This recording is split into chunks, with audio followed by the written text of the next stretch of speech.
بلوچستان میں اور خیبر پختونخوا میں 2 سیاسی بحرانوں کے شکار ہیں ہم کہ آپ کا یہ آئین، آپ کا یہ پارلیمنٹ، آپ کی یہ عدالتیں، آپ کا یہ سارا نظام میری پروٹیکشن نہیں کر سکتا۔ ہمارے یہ حالات ہے اور پھر ہم سے کہتے ہیں کہ ہمارے لیے گانے گاؤ اور ترانے گاؤ۔ ہمیں دھکیلا جا رہا ہے، ایک ایسی جگہ پہ دھکیلا جا رہا ہے جہاں پر ہم اور آپ پاسپورٹ کے ذریعے خدا نہ خاصہ ملنا ملے۔ بسم اللہ الرحمن الرحیم۔ سب سے پہلے میں پاکستان بھر کے آئے ہوئے وکلا نمائندگان، وکلا بار باڈیز کے نمائندگان، وکلا کی لیڈرشپ اور انڈیویجول کیپیسٹی میں آئے ہوئے تمام وکلا کا شکریہ ادا کرتا ہوں کہ انہوں نے ایسے حالات میں ہمارا ساتھ دیا اور ہمارے یہاں تشریف لائے جہاں ہم آج کل کالا پانی قرار دیے گئے ہیں، ہماری طرف کوئی رخ نہیں کرتا۔ اور میں شہداء 8 اگست، وکلا، میڈیا پرسن اور ہمارے دیگر شہداء جو 2007 میں کچہری میں بلاسٹ ہوا تھا اور انڈیویجولی ہمارے کئی ساتھی شہید کر دیے گئے، میں ان سب کی درجات کی بلندی کے لیے دعاگو ہوں۔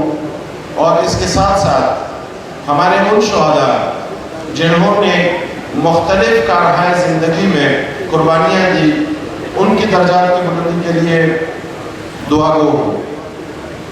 ساتھیوں، ہم آج کا ریفرنس ایک ایسے حالات میں بنا رہے ہیں جس میں ہمارے ملک میں اگر یہ کہیں کہ ہم پاکستان سے مسائلستان بنے ہوئے ہیں، بحرانستان بنے ہوئے ہیں تو بے جانا ہوگا۔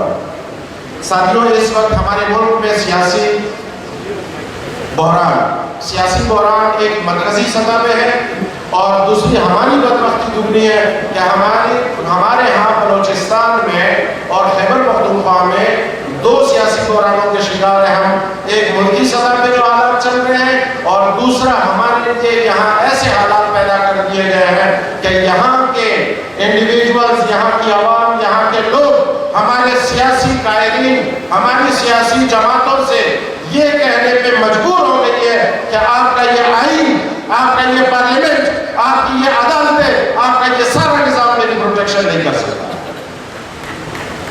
اور اس چیز پہ وہ مجبور ہو رہی ہے سیاسی جماعتیں کہ وہ آپ کے اس پارلیمنٹ کو خیربات دیں اور عوام کا ساتھ دیں، اور اگر وہ ساتھ نہیں دیتے تو وہ ایلیمینیشن کی طرف جا رہے ہیں۔ ہمیں دورے بحرانوں کے شکار ہوئے ہیں، دو بحرانے ہمیں فیس کرنی پڑ رہی ہے سیاسی حوالے سے، ایک شہر اقتدار میں اور ایک اپنے صوبے میں۔ معیشت کی تو یہاں بات ہی نہیں، ہمارے صوبے میں ایسے حالات ہیں۔ حامد خان صاحب سے اسپیشلی میں گوشگزار کرنا چاہوں گا کیونکہ اب پارلیمنٹ میں بھی ان کا حصہ ہے۔ ہمارے ہاں یہ حالات چل رہے ہیں خان صاحب کہ ہم کوئی بھی معدنیات سرکاری ٹیکس کے علاوہ ایک پوشیدہ ٹیکس ہے جو کہیں پہ بھی ریفلیکٹ نہیں ہوتا، وہ دیے بغیر ہم 1 فٹ 1 انچ موومنٹ نہیں کر سکتے۔ ہمارے یہ حالات ہے اور پھر ہم سے کہتے ہیں کہ ہمارے لیے گانے گاؤ اور ترانے گاؤ۔ آپ لوگوں سے گزارش ہے، آپ پارلیمنٹ میں نمائندگی رکھتے ہیں، آپ وکلا کے نمائندگان ہیں، یہاں پہ پورے پاکستان سے نمائندگان بیٹھے ہوئے ہیں، ہمیں دھکیلا جا رہا ہے، ایک ایسی جگہ پہ دھکیلا جا رہا ہے جہاں پر ہم اور آپ پاسپورٹ کے ذریعے خدا نہ خاصہ ملنا ملے۔ یہاں ایک تماشا لگا ہوا ہے سر، جذبات ہے، میں معذرت چاہتا ہوں کسی بھی دل آزاری ہو تو 50 لاکھ روپے مسنگ پرسنز کے حوالے سے۔ ارے بھائی، آپ مان رہے ہو مسنگ پرسن ہے، کل تک تو آپ انڈیا پہ کھڑے ہو کے کہہ رہے تھے کہ یہ سارا جھوٹ ہے، آج پھر وہ 50 لاکھ کس کو دے رہے ہیں؟ شرم ہی نہیں آتی تمہیں؟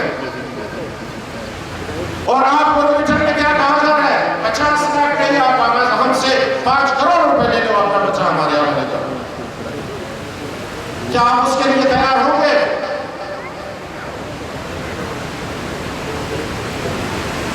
اور ہمارے عدالتی نظام کا اللہ ہی حافظ ہے،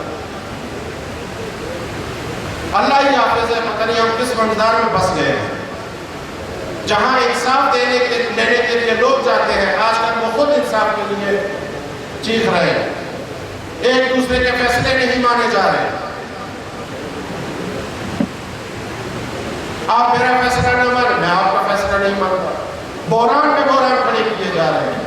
خدا کو مانیں، آپ نے اللہ کو جان دینی ہے۔ جتنے بھی ادارے ہیں، ایک چیز میں گوشگزار کرنا چاہوں کہ ہمارے جتنے بھی اسٹیک ہولڈرز ہیں، جتنے بھی ادارے ہیں، آپ کا ہر عمل جو ہے اس کا ریئیکشن ہمیں سہنا پڑتا ہے۔ آپ کے ہر عمل کے اثرات ہم پہ پڑتے ہیں، لہٰذا نہ ہم چھپ بیٹھ سکتے ہیں، نہ ہم اپنے بچوں کو مستقبل تباہ کر سکتے ہیں۔ عدالت کو آپ نے تماشا بنا دیا، پارلیمنٹ کو آپ نے تماشا بنا دیا، سیاست کو آپ نے تماشا بنا دیا۔ یہ کرنا کیا چاہتے ہو؟ اس ملک کو کس طرف لے جانا چاہتے ہو؟ ہمیں بھی بتا دو، ہم بھی اپنے لیے سب بندی کر لیں اور اس جگہ پہ نکل پڑے۔ APS ہمارے یہاں پولیس ٹریننگ سینٹر میں وکلا کے اور دیگر جتنے بھی آپ کمیشن بناتے ہو، کمیشن رپورٹس دیتی ہے، ان رپورٹ کو ردی کی ٹوکری میں ڈال دیا جاتا ہے۔ پھر وہی رپورٹ دینے والے لوگ پر سر اقتدار آتے ہیں، وہ بھی جج سے بس نہیں ہوتے، وہ رپورٹ نہیں ہوتا۔ ہمارے وکلا نے جس چیز کے لیے جان دی تھی، خان صاحب ہماری وکلا پالیٹکس جو صوبے کی ہے وہ پاکستان سے تھوڑی سی مختلف ہے۔ پاکستان کے وکلا صرف اور صرف وکلا کے مسائل کو فوکس کرتے ہیں، بلوچستان کے وکلا اپنے تمام معاشرے کو فوکس کرتے ہیں اور تمام لوگوں کو ساتھ لے کے چلتے ہیں۔ ہمارے وکلا نے جس کے لیے جان دی، اس وقت بھی ہمارے اسی طرح کے واشگاف الفاظ تھے اور ہم یہ کہتے تھے کہ ہمارے قوم کے ساتھ، ہمارے لوگوں کے ساتھ، ہمارے یہاں رہنے والے جتنی بھی برادری ہیں، ان سب کے ساتھ ظلم ہو رہا ہے اور ظلم اسٹیٹ کی جانب سے کیا جا رہا ہے۔ ظلم ایوان اقتدار میں جو بیٹھے ہوئے ہیں ان کی جانب سے کیا جا رہا ہے۔ ہم یہ ایک مرتبہ پہ 8 اگست 2016 کا دن جو مناتے ہیں، ہم اس چیز کا تجدید کرتے ہیں، اس کا عہد کرتے ہیں کہ ہمارے شہداء نے جس چیز کے لیے جان دی اور وہ جان دی کہ ہم اپنے آواز کو نہ کبھی دبانے دیں گے، نہ کبھی دبائیں گے۔ ہم واشگاف الفاظ میں اپنے خلاف کھڑے رہیں گے اور عملی طور پہ انشاءاللہ کھڑے رہیں گے۔ میں آپ سب ساتھیوں کا ٹائم نہیں لینا چاہتا، ایک مرتبہ پھر ہمارے جتنے بھی مہمان باہر سے تشریف لائے ہیں ان سب کا شکریہ ادا کرتا ہوں۔ ابھی مجھے پتہ چلا ایک اور ہمارے یہاں مختلف خدا ہے۔ خان صاحب آپ کی خوشگزار کر رہا ہوں، ہمارے یہاں مختلف خدا بیٹھے ہوئے ہیں۔ ابھی کل سے ایک بات چل رہی ہے کہ ڈی سی گوادر نے حکم نامہ جاری کیا ہے کہ جو بھی بس گوادر سے باہر جائے گا اور جو بھی بس گوادر آئے گا وہ 20 سے زیادہ سواریوں نہیں اٹھائیں گے اور وہ ہم سے NOC بھی لیں گے۔ ایک شعر کے ساتھ اجازت چاہوں گا، ابلیس تیری ایک خدا سے نہ بن سکی، ابلیس تیری ایک خدا سے نہ بن سکی، دیکھ مجھے کتنی خداؤں کی زد میں ہو۔